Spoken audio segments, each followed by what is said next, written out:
आपको लगता है कि नरेंद्र मोदी आज के राजनीति में, पॉलिटिक्स में एक बड़ा फैक्टर है? क्या आपको लगता है कि इससे इंकार नहीं किया जा सकता? और जिस तरह से पीएम मोदी का बढ़ता कद है, उसके सामने विपक्ष में कौन है? क्योंकि अब तो इंडिया अलायंस भी एकजुट नहीं है। देखिए, निश्चित रूप से मोदी जी का कद बहुत बड़ा है और उनको राजनीतिक रूप से चुनौती भी शायद संभव न हो, लेकिन हमारा ऐसा मानना है कि 12वें साल में, और निर्बाध रूप से आप बोलने दीजिए कि 12वें साल में मोदी जी की सरकार 12 तरफ से कॉकरोच से घिर गई है, 12 तरफ से तिलचट्टे लग गए हैं।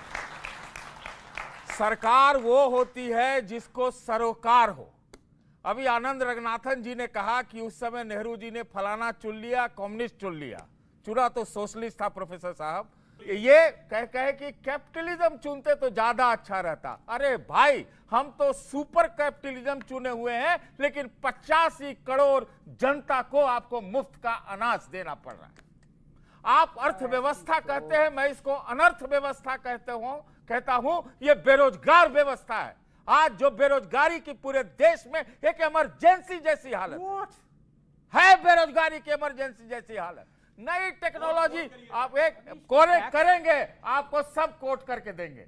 आप लोग का इलाज है मेरे पास। सुनिए, अरे नए ये लोग बात करते हैं टेक्नोलॉजी। मैं आपको एक यहां पर डेटा देता हूं।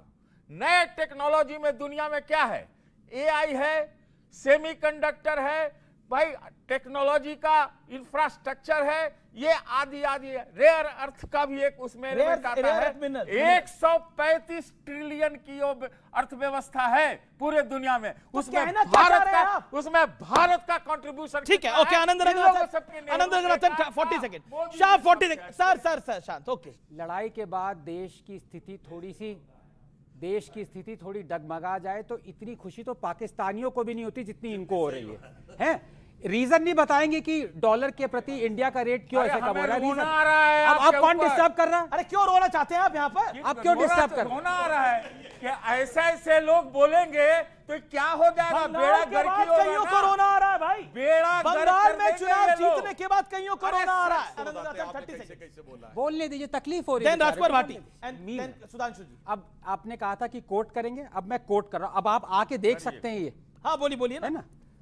Letters for a nation from Jawaharlal Nehru to his chief ministers, ये उनका कोट है। Suggestions have been made by the United States that India should take China's place in the Security Council.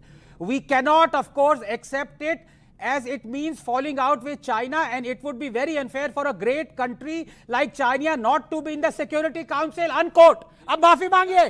जहां पे आते चले आते हैं झूठ बोलने के लिए। इतना झूठ तो राहुल गांधी ने भी नहीं बोला। वो कह रहे हैं आप झूठ बोल रहे हैं। एआई जनरेटेड आपने करके राहुल गांधी है एआई जनरेटेड। आईटी सेल के आप मुखौटे में पल रहे हैं। राजकुमार भाटी, क्या आपको लगता है ये जो गिरेगी मोदी सरकार, या राहुल की भविष्यवाणी साकार होगी, या फिर यहां पर भी इंतजार रहेगा? क्योंकि राहुल गांधी भविष्यवाणी दे रहे हैं नरेंद्र मोदी की सरकार गिर जाएगी, और मोदी नए रिकॉर्ड बना रहे हैं। देखिए, दलिया जितना बिखर चुका, मुझे थोड़ा समय देना। आप काफ़ी राय तो बिखर चुका है चौराहे पे। देखिए, सरकार तो सबकी बदलती है, कोई सरकार हमेशा नहीं रहती। तो ये तो सोचना ही बेकार है कि सरकार नहीं बदली जाएगी, वो तो बदली जाएगी। अभी मैं आनंद जी की बात से ही शुरू करना चाहता हूँ कि बाबू मोशाया, ज़िंदगी लंबी नहीं, ज़िंदगी जो अच्छी होनी चाहिए। तो जब नेहरू जी की और मोदी जी की तुलना करें तो ये ना देखें कि कार्यकाल किसका कितना रहा, ये देखें कि काम किसने बेहतर किया। हमारे भगत सिंह देश के लिए 23 साल की उम्र में फांसी पर चढ़ गए, और वो हर भारतीय नागरिक के दिल में बसे हुए हैं। उनका हर भारतीय इज्जत करता है। हमारे सावरकर जी अंग्रेजों से माफ़ी मांग के 83 साल तक जिए, तो क्या सार्थक जिंदगी रही? 83 साल भी जी लिए तो क्या जी लिए? नेहरू जी ने जब देश संभाला था, पहला बजट हमें पता कितने का था? मात्र 197 करोड़। पता भारत की साक्षरता दर क्या थी? पुरुषों की 25%, महिलाओं की 7%। ऐसे खराब हालत में जब बड़े बड़े विश्व के राजनीतिक विश्लेषक ये भविष्यवाणी कर रहे थे कि ये भारत केवल 10 साल टिक पाएगा और ये भारत टूट जाएगा, ऐसे बुरे समय में नेहरू ने इस देश को संभाला, और उन्होंने इतने कम बजट में, इतने कम संसाधनों में क्या किया? भारत को आईआईटी दिए, आईआईएम दिए, भारत को एम्स जैसा संस्थान दिया, बेल दिया, भेल दिया, निर्गुट सम्मेलन जैसी अंतरराष्ट्रीय संस्था का नेतृत्व किया, और डिस्कवरी ऑफ इंडिया जैसी किताब उसको विद्वता का प्रचारक है। और उनकी विशाल हृदयता यह थी कि उन्होंने अपनी पूरी प्रॉपर्टी देश को दान कर दी। जो इलाहाबाद का आनंद भवन था वो देश को दे दिया और खुद सरकारी भवन में रहने लगे। तो नेहरू का क्या मुकाबला कर सकते हैं? उनकी देशभक्ति ये थी कि वो 11 साल देश जेलों में रहे अंग्रेजों के खिलाफ लड़ते हुए।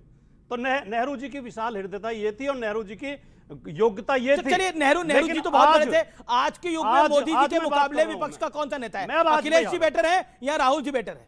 जी, अखिलेश जी बेटर है या राहुल जी बेटर है? दोनों ही या ममता दीदी पर आपका दाव है? दोनों ही बेहतर है, दोनों एक दूसरे से बेहतर हैं, दोनों एक दूसरे से अच्छे हैं। नहीं, एक चूज करना है ना।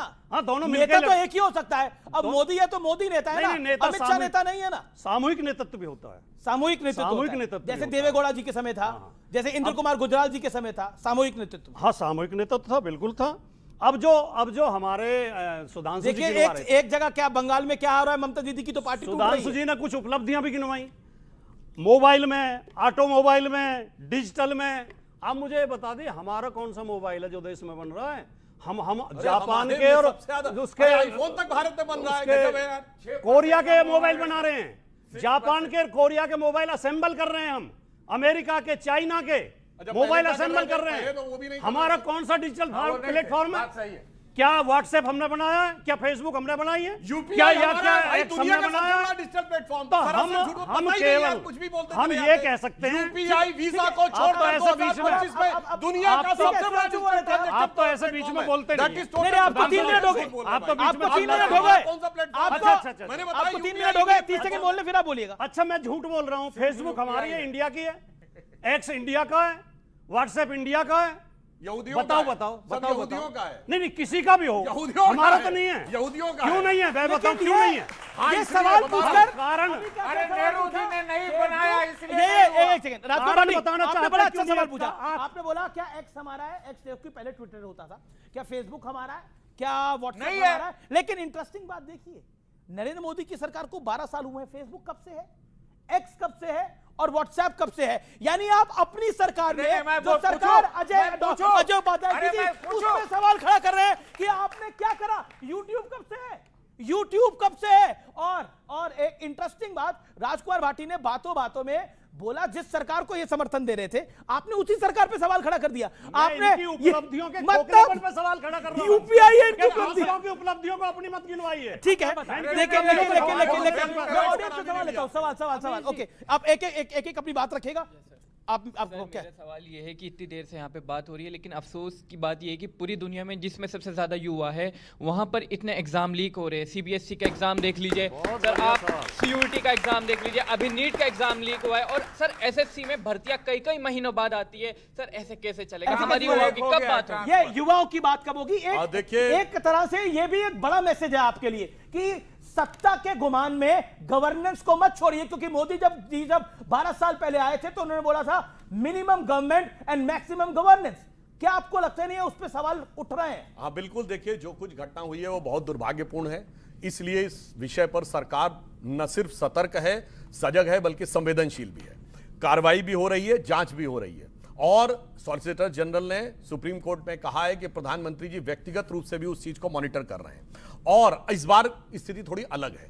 पेपर लीक ये होता है, पेपर यहां से छपा, सेंटर में गया, बीच में लीक हो गया। इस बार ऐसी स्थिति हुई कि पेपर सेटर्स ने पेपर लीक कर दिया। मतलब आप ये समझिए कि अगर जज जिसको जजमेंट देना है तब तक जजमेंट गुप्त रहता है और वही लीक कर दे, तो ये एक अलग विचित्र स्थिति उत्पन्न हुई है। मगर उससे भी कैसे निपटा जाएगा, अब उसके बारे में भी विचार हो रहा है। ओके, पॉइंट आपका सवाल क्या है और किसका सवाल है? मैं हाथ खड़ा करिए। स्क्रीन पे प्रधानमंत्री मोदी के अलावा 4 प्रधानमंत्रियों का पिक्चर दिख रहा है, जिन्होंने कुल मिला के 293 प्रेस कॉन्फ्रेंस की है। हमारे देश के प्रधानमंत्री प्रेस कॉन्फ्रेंस क्यों नहीं करते हैं? क्या हमारे सबसे बड़ी लोकतंत्र देश को यह शोभा देता है कि हमारे देश के प्रधानमंत्री सवाल नहीं लेते हैं? जवाब सुधांशु त्रिवेदी। सोनिया गांधी ने कितनी प्रेस कॉन्फ्रेंस की थी? 4 से 14 प्रधानमंत्री नहीं रही। भाई सुनो, असली नेता कौन था? अब सुनो असली तो जवाब सुनिए, दीजिए ना, सवाल आया। ओके, सवाल आया। अब भाई साहब आप कान खोल के सुनो, आप बताता हूँ। सुनिए, मनमोहन सिंह, अब सुनिए, अभी क्या तरीका है हर बात पे एकदम से? Okay 20 second. मनमोहन सिंह प्रणब मुखर्जी जी की पुस्तक विमोचन में अपने मुंह से बोलते हैं कि जब मुझे प्रधानमंत्री बनने के लिए कहा गया तो मैं प्रणब दा के पास गया। सोनिया गांधी वहां अवेलेबल थी, उनकी उपस्थिति में मंच पे बोल रहे हैं। तो मैंने कहा प्रणब दा आप मुझसे अधिक योग्य हैं जी। प्रणब दा आप सबसे अधिक योग्य हैं, मगर मैडम ने मुझे कहा है और इन्होंने कहा कि जो मैं यहां हूं तो मैडम की वजह से हूं। आनंद रंगनाथन, इंडिया ब्लॉक एकजुट रहेगा, यह भी बड़ा सवाल है। मोदी को घेरने से पहले विपक्ष को तो एकजुट होना पड़ेगा और कहीं ना कहीं मुद्दों की लड़ाई लड़नी पड़ेगी। आप प्लीज अमीश ये बात समझिए कि अगर ये देश डेवलप हो सकता है तो वो सिर्फ हमारी कॉमन सिटीजन्स की बदौलत हो सकता है। हम है ही ऑपोजिशन बनना पड़ेगा, क्योंकि जो ऑपोजिशन पार्टीज हैं वो ऑपोजिशन का रोल अदा कर ही नहीं रही हैं। उनमें वो सारी कमी, क्योंकि वो भी उतनी ही करप्ट कॉकरोच के भरोसे हैं। वो भी उतनी ही करप्ट है जितने की बीजेपी और मोदी करप्ट है। ये एक सच बात है। अब मैं आपसे पूछता हूं कि बिल्कुल ठीक कहा कि मोदी जी ने एक भी अनस्क्रिप्टेड प्रेस कॉन्फ्रेंस नहीं की, बिल्कुल ठीक कहा। ये कोई भी कॉन्शियस इंडियन होगा उसके दिमाग में ये सवाल हमेशा आएगा कि भाई मणिपुर में जब से प्रॉब्लम हुई, मोदी जी पूरे देश पे हर जगह घूमे, पूरे दुनिया में हर जगह घूमे, 2 साल तक मणिपुर क्यों नहीं गए? ये किसी ने उनसे पूछा क्यों नहीं पूछा? और अब बीच में डिस्टर्ब मत करिए, you don't represent the common people. आप ये डबल स्टैंडर्ड्स लेके, और मैं आपको बिल्कुल सुनिए एक बार, जस्ट अ प्रोफेसर में इतनी ताकत होती है कि आपका वो हिला दे, समझ रहे हैं? जो आप सिंहासन, प्लीज जनता को अपनी रोटियां सेकिए, मेरा निवेदन है, रोटियां सेकिए। फेमस सतीश जी, आपने तो एक चर्चा में कह दिया था ये गोटियां सेकते हैं, अब ये सब रोटियां सेकना होता है, गोटियां नहीं। ओके, और क्या रोटियां ही सेक रहे हैं? रोटियां ही सेक रहे हैं। रोटियां ना? हाँ, गोटियां तो नहीं ना? नहीं रोटियां। ओके। और आपके हिसाब से दोनों हो सकता है सेक रहे हो? गोटियां सेक रहे हैं। देखिए, तमिलियन हूं, माफ कीजिएगा, हिंदी इतनी अच्छी नहीं है। सिंहासन, जयप्रकाश नारायण ने क्या कहा था? सिंहासन हिला, तैयार हो जाओ। सिंहासन खाली करो कि जनता आती है।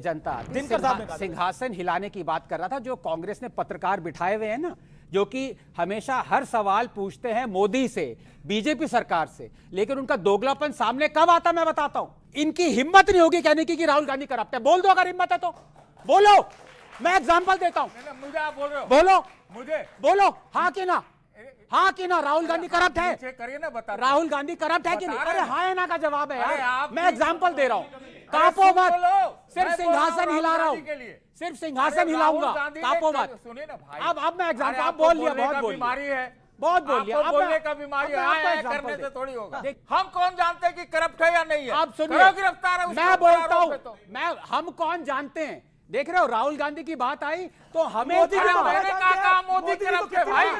एक सेकंड, आपको समझ में नहीं आता? मैंने क्यों नहीं कह रहे हो?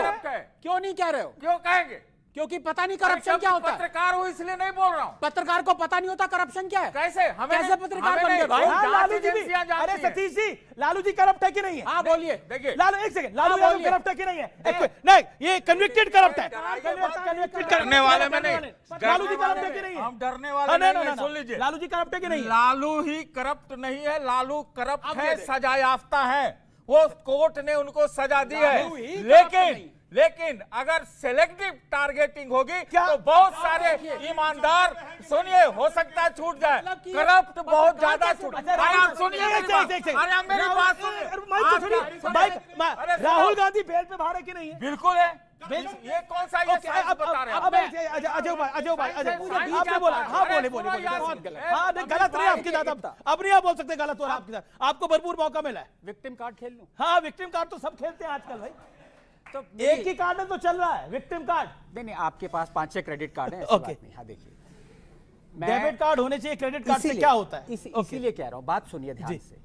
जो जनता है ना, वो रियल ऑपोजिशन है, क्योंकि जनता में ये दम है कि कह दे कि मोदी में भी कमियां हैं। आंसर करो हमें। जनता में ये दम है कि कह दे राहुल में भी कमियां हैं। जो एजेंडा लेके चलते हैं वो कभी नहीं कह सकते जो मैं कहने जा रहा हूं, कि मोदी भी करप्ट है और राहुल भी करप्ट है। एग्जाम्पल भी दूंगा, ऐसे नहीं बोलूंगा। हाई कोर्ट ने बीजेपी को कन्विक्ट किया कि आपने एफसीआरए वायलेशन को रूल्स को वायलेट करते हुए माइनिंग कंपनी से पैसा लिया। कन्विक्शन रातों रात बीजेपी ने पार्लियामेंट में जाके एफसीआरए अमेंडमेंट कर दिया 1976 तक, ताकि हाई कोर्ट की जजमेंट का कोई फायदा ना हो। और सपोर्ट किसने किया? राहुल गांधी ने। क्यों? क्योंकि हाई कोर्ट ने राहुल गांधी को भी कन्विक्ट किया था। तो ये दो चोर मिल जाते हैं तो काम हमारा है। ओके अब देखिए, अब बीजेपी और कांग्रेस दोनों हाथ खड़ा कर रहे हैं। आपने मेरी मुश्किल बढ़ा दी है। बीजेपी और कांग्रेस दोनों हाथ खड़ा करें। सुधांशु जी जवाब देन। देखिए, पहली बात तो मैं आनंद रंगनाथन जी वाले विषय पे कहूंगा। देखिए, एफसीआरए का मैटर एक टेक्निकल था। क्या था? फॉरेन कंट्रीब्यूशन रेगुलेशन एक्ट, जो बाद में एफसीएमए हो गया था। जस्ट एक टेक्निकल इशू था, उस टेक्निकल इशू को रिजॉल्व करने की बात कही गई, इसलिए उस पे सारे के लोग एक थे। अब आप उसको एक करप्शन के हाई कोर्ट ने कन्विक्शन किया था। एक सेकंड, नहीं, हाई कोर्ट ने अनेक बातों में किया है। नहीं तो क्या हुआ उस कन्विक्शन? एक मिनट, मैं एक बात कहना चाहता हूं। कर दिया। सुनिए, अब सुनिए, हाई कोर्ट ने जमींदारी उन्मूलन को भी कर दिया। नहीं, एक सेकंड। हाई कोर्ट ने तो लैंड सीलिंग को भी कैंसिल कर दिया था। हाई कोर्ट, वो अलग बात है। देखिए, इसीलिए मैं कह रहा हूं। सुनिए, सीधी सी बात बताता हूं। हाई कोर्ट ने एफसीआरए एक्ट पढ़ा, भाई देखिए, उसमें एक रूल था, आपने वो रूल वायलेट किया। हाई कोर्ट ने कहा ये रूल वायलेट किया, जी नहीं, फिर आपने रूल बदल दिया। जी नहीं, क्यों हम आपको बदला? बात बता रहे हैं। क्यों बदला वो रूल? बैक डेट में लागू करने से देश की अर्थव्यवस्था पे, जैसे एसआर का मैटर था, जब प्रणब मुखर्जी जी फाइनेंस मिनिस्टर थे, बैक डेट से उसको ठीक किया गया। उसका कारण है कि बहुत सारी चीजें टेक्निकल थे। कोई और बोलता हो गया तो कारण निकला। नहीं, उससे पहले क्यों नहीं हुआ? मैं आपसे कह रहा हूं, कन्विक्शन था। बोलिए, आपको प्रोफेसर हो के ऐसे बोलना शोभा नहीं देता। कहां कन्विक्शन, कहां करप्शन था? करप्शन वर्ड हो तो बोलिए, उसमें बोलिए करप्शन वर्ड हो तो। That was just a technical anomaly। इसलिए आप उस पे दोनों तरफ आप उसको पॉलिटिकली मैं बोलूं, जवाब दूं। अब छोड़िए, अब मैं जवाब दूं। करप्शन वर्ड कोर्ट ने कहीं नहीं बोला। करप्शन वर्ड बोला था। नहीं, आपने बीजेपी और कांग्रेस दोनों को बोला कि दोनों कन्विक्ट हुए करप्शन के अंदर, और राहुल जी और मोदी जी मिल गए। उन्होंने कहा एक सेकंड, क्या नहीं, क्या कहे? आप कुछ वैसा ही है। सुनिए, हवा का रूप देख करके कैसे इन्होंने रंग बदला है। नाम है रंगराजन, क्या रंगनाथन। नाम भी ढंग से नहीं पता। रंगराजन समझ रहे थे, घर पे इतनी डांट पड़ती है कि नाम भूल गए। अब जो है ये भाजपा के साथ आए थे और अब भाजपा से बदल गए। यही हाल होगा। जो एजेंडा लेके चलते हैं, उनको लगता है कि मैं तो एजेंडा कर रहा हूं, तो वो आदमी